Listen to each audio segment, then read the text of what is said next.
Hey guys, so I'm back in Canada and I didn't really vlog my trip back because it was like the world was against me. Like the universe just wanted to crush me.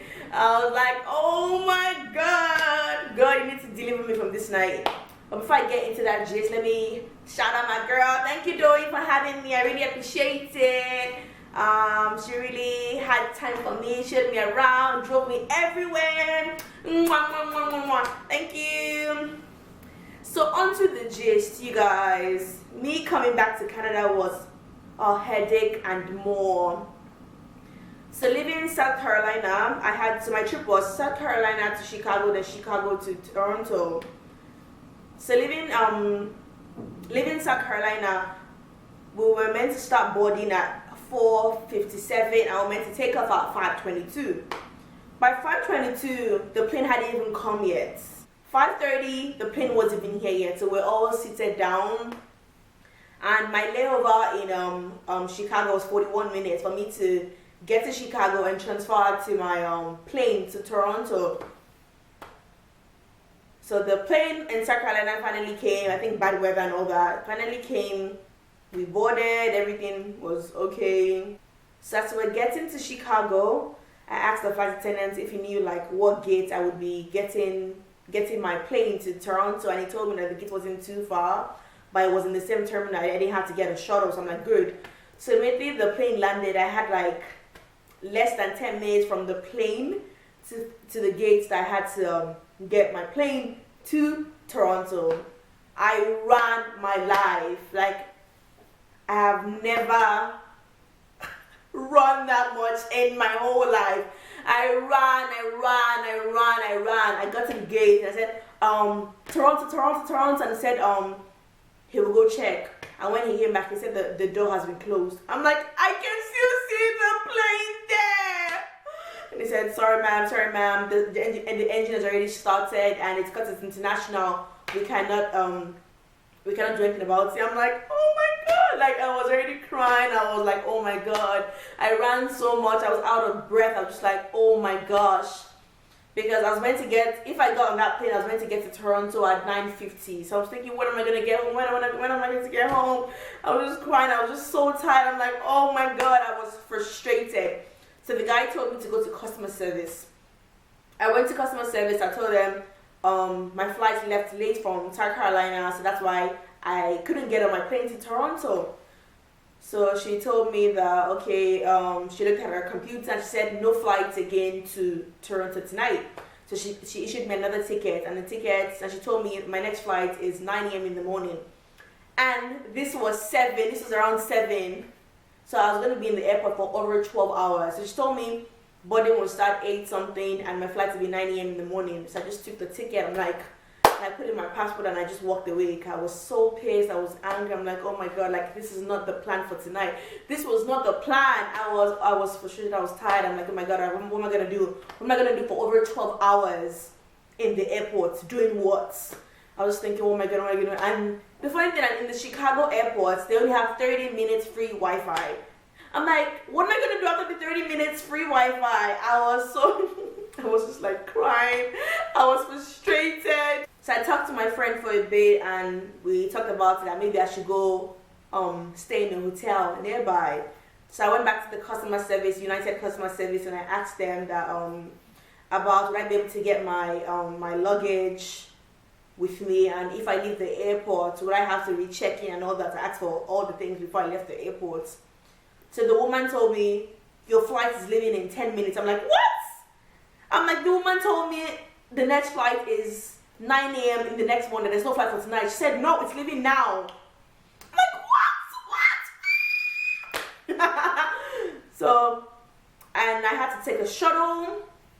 It was in a different terminal. I had to rush, take a shuttle. The shuttle line was not too long, and it was going to take 3 minutes to get to shuttle and get there like in 2 minutes. So I got there, I ran to the gate, and they said they haven't even started boarding yet.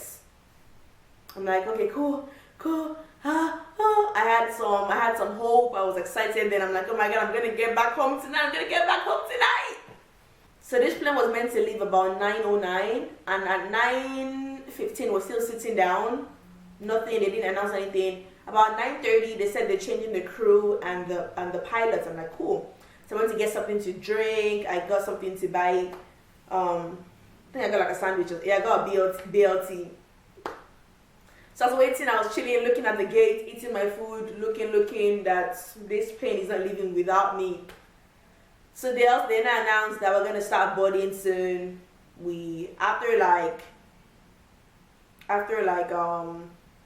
another 20 minutes. A flight that was meant to be 9:50 to about 11:15. We're meant to get to Toronto at 11:15. We didn't leave till we didn't start boarding till 9:45. So we boarded. They give the announcement, and we were meant to take off. 20 minutes staying in the plane, sitting in the plane. They didn't see anything. I'm like, what is happening? What is happening? This plane is already delayed. Like, I'm already not gonna get in Toronto in time. So they announced that this plane just came out of maintenance. I'm like, maintenance? Why are you using the plane that's come out of maintenance to fly? Why? So they said this plane just came out of maintenance and they overfueled the plane. So there was too much fuel in the plane. So they said they had to take out the excess fuel, and that's going to take another 30 minutes. So this is us going to be waiting in the plane, sitting down in the plane with no entertainment for 15 minutes. We waited for another 30 minutes, and they announced that we have 3 options. Either you get down from the plane and take the next flight in the morning, or a flight that's going to take 1 hour to Toronto. Chicago to Toronto is going to take 2 hours because they have to roam about in the sky, or we have to wait for another 30 minutes because they haven't taken out the excess. So this was us waiting in the plane for over 1 hour, sitting down in the plane for over 1 hour. No drink, no snack, no entertainment, nothing. I was like, oh my God, God, I just had some hope, and now it's just gone down -10. I'm like, oh my God, it's only you that will take me back home today. So after another 20 minutes, this is us now for another this is us staying in the plane for another 1 hour 20 minutes. I already dozed off. Then I heard them announcing, say we're going to be taking off now, and we're going to get to Toronto 1:15 a.m. 1:15 a.m. This was me that was meant to get to Toronto since 9:50 p.m. They said, tell your loved ones you're going to get back to Toronto on 1:15 a.m. So I'm like, cool. Then we started to move. Then we stopped again. I'm like, oh my God! So we moved and we stopped again. I'm like, what is happening? What is happening? What is happening? Then I was just praying. Then we took off. Then we kind of had some turbulence, but it wasn't too bad. But I finally got back to Toronto at 1:15. No, I actually got back about 1:25 a.m. back to Toronto. That was the worst flying experience ever. I was like, would I ever get back to Toronto? Would I ever get back home? I was frustrated. I'm happy to be back home. I'm happy I can laugh about it now. But at that time, I was crying. I was frustrated. I was like, oh my God, what am I going to do? Why is this world treating me like this? But I'm happy to be back. I'm happy I'm safe. And yeah. Hope you guys enjoyed the vlog. If you guys haven't seen part 1 of the vlog where I went to Charleston, check it out. I'll link it here. I'll link it here. You guys check out part 1. Check out the Bamboozled video I did with Doing. You guys check it out. It's really funny. Check it out. And thanks for watching. Hope you guys enjoyed the vlog. Bye. Bye. Hey guys, so we up to Atlanta, and it's about 3 hours plus. So yeah, they feel weird. Maybe that's why it's very cheap.